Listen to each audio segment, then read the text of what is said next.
V dnešnom tutoriáli si ukážeme, ako si spravíme takúto HDR fotografiu. To je vlastne fotografia s vysokým dynamickým rozsahom. Takáto bola pôvodná fotografia a hotová upravená je takáto. Takže zatvoríme, dáme File, Open, otvoríme si našu fotku.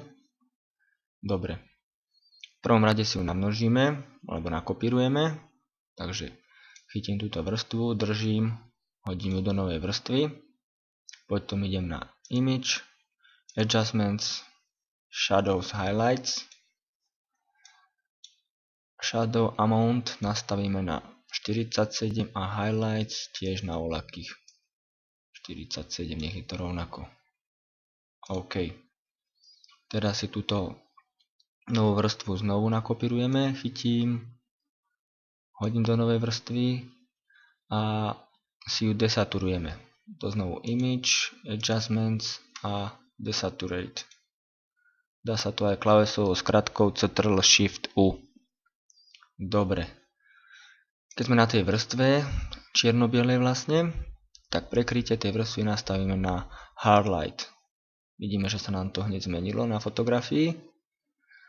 A Opacity tej vrstvy nastavíme na 75%. Dobre. Teraz znovu namnožíme túto vrstvu, držím, hodím do novej vrstvy a tú novú vrstvu hodím nad tú čierno-bielu vrstvu a dáme na to Filter Blur. Filter, Blur, Gaussian Blur, radius na voľakých 6, OK a prekrytie vrstvy nastavíme na Soft Light. Fotka by bola prakticky hotová, len ešte si ju trošku doostríme. Takže tieto všetky vrstvy spojíme do jednej, a to klávesovou skratkou Ctrl+Shift+Alt a klávesu E, ako Eva. Tu máme vlastne všetky vrstvy v jednej, tieto tri si môžeme zhasnúť.